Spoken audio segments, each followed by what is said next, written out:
Baiklah, saya membahas mengenai kasus dari iron deficiency anemia. Di sini ya gambarnya.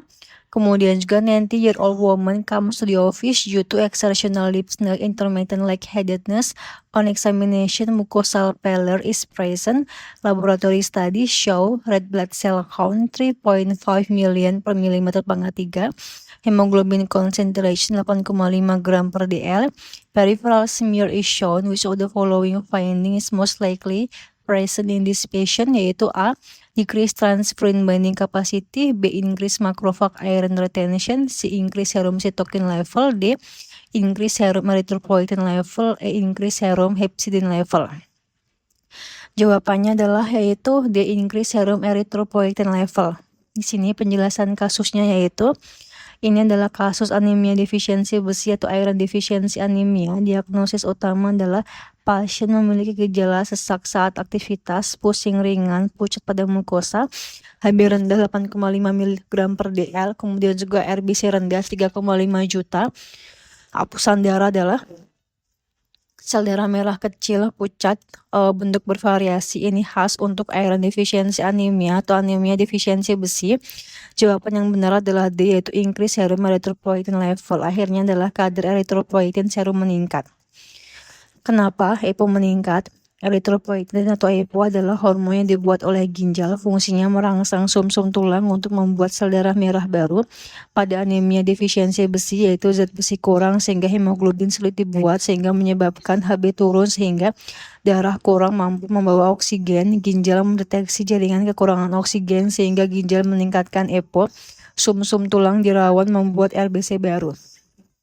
Jadi EPO meningkat sebagai bentuk kompensasi tubuh. Namun walaupun EPO tinggi, tubuh tetap sulit membuat sel darah merah yang cukup karena bahan bakunya yaitu zat besi kurang. Mudahnya adalah EPO seperti perintah membuat RBC, tapi besi adalah bahan bangunannya.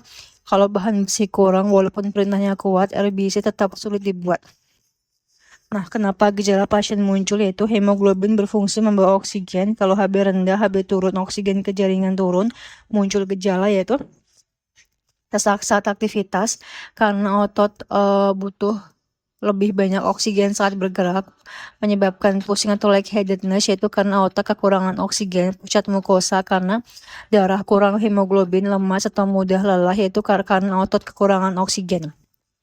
Gambaran hapusan darah adalah pada anemia defisiensi besi RBC tampak pertama adalah mikrositik hypochromic red blood cell, sel darah merah kecil karena hemoglobin kurang, ukuran RBC menjadi lebih kecil. Dua adalah hypochromic yaitu di sini sel darah merah pucat karena hemoglobin sedikit, warna merah RBC kurang.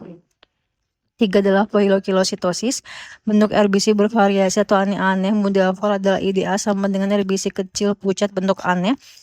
Kenapa wanita muda sering mengalami IDA? Yaitu pada wanita muda penyebab paling sering adalah menstruasi banyak, asupan zat besi kurang, diet kurang zat besi, kehamilan, pendarahan, saluran cerna, jika ada tanda bahaya. Pada soal pasien wanita 19 tahun sehingga menstruasi berat menjadi penyebab yang sering dipikirkan. Alasan penilaian salah. Di sini adalah A, decrease transferrin binding capacity, itu salah. Transferrin adalah protein yang mengangkut zat besi di darah. TIBC atau total iron binding capacity menunjukkan kemampuan transferrin mengikat besi. Pada anemia defisiensi besi, tubuh kekurangan besi sehingga tubuh meningkatkan transferin agar bisa menangkap besi sebanyak mungkin. Jadi pada IDA transferin naik, TIBC naik, serum iron turun, transferin saturation turun. Pilihan A mengatakan transferin binding capacity turun, ini salah untuk IDA. Kapan pilihan A benar? Yaitu pada anemia penyakit kronis atau anemia inflamasi, TIBC atau transferin bisa normal atau menurun karena tubuh sengaja menurunkan besi bebas saat inflamasi. Contoh kondisi adalah infeksi kronis, penyakit autoimun, kanker, penyakit ginjal kronis. B, increase macrophage iron retention, dia salah. Ini artinya zat besi tertahan di dalam makrofag. Ini khas pada anemia chronic disease atau anemia penyakit kronis. Pada inflamasi kronis yaitu hati meningkatkan hepcidin. Hepcidin menyebabkan besi ditahan di makrofag. Besi tidak dilepas ke darah. Penyerapan besi dari usus menurun, serum iron menurun.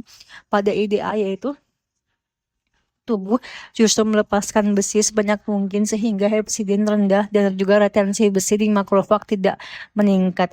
Kapan pilihan B benar, yaitu pada anemia, penyakit kronis, misalkan pasien rheumatoid arthritis, TB kronis, kanker atau infeksi kronis dengan anemia.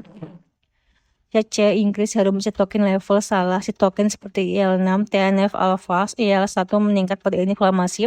Ini khas pada penyakit anemia kronis. Pada soal, tidak ada inflamasi kronis seperti demam lama, penyakit autoimun, infeksi kronis, kanker, CRP meningkat. Gambaran darah juga lebih cocok dengan anemia defisiensi besi. Kapan pilihan C benar, itu pada anemia chronic disease karena inflamasi kronis meningkatkan sitokin. Contoh adalah rheumatoid arthritis, lupus, infeksi kronis, kanker. The increase serum erythropoietin level, yaitu pada anemia ginjal merasakan darah membawa oksigen lebih sedikit. Akibatnya ginjal meningkatkan EPO untuk merangsang produksi RBC. Pada EDA berat, EPO meningkat tetapi produksi RBC tetap tidak optimal karena zat besi kurang. Kapan pilihan di benar, yaitu pada anemia dengan fungsi ginjal masih baik, misalkan anemia defisiensi besi, anemia akibat pendarahan, anemia hemolitik, yaitu increase serum hepcidin level, yaitu salah. Hepcidin adalah hormon dari hati yang menghambat pelepasan dan juga penyerapan besi. Jika hepcidin tinggi, penyerapan besi dari usus turun, besi tertahan di makrofag, serum iron turun. Pada anemia defisiensi besi, tubuh butuh besi, jadi hepcidin justru menurun agar penyerapan besi meningkat. Jadi pada IDA hepcidin rendah. Kapan pilihan E benar, yaitu pada anemia kronis karena inflamasi terutama IL-6 meningkatkan hepcidin. Ini tabel hafalannya tadi udah saya bahas di awal. Hafalan super mudah adalah air defisiensi anemia, besi benar-benar habis, maka ferritin, serum iron menurun, TIBC meningkat, hepcidin menurun, EPO meningkat, RBC kecil dan gak pucat. Anemia kronis yaitu besi ada tapi dikunci oleh hepcidin, maka ferritin normal meningkat, yaitu serum iron menurun, TIBC menurun, hepcidin meningkat, sitokin meningkat, makrofag menahan besi.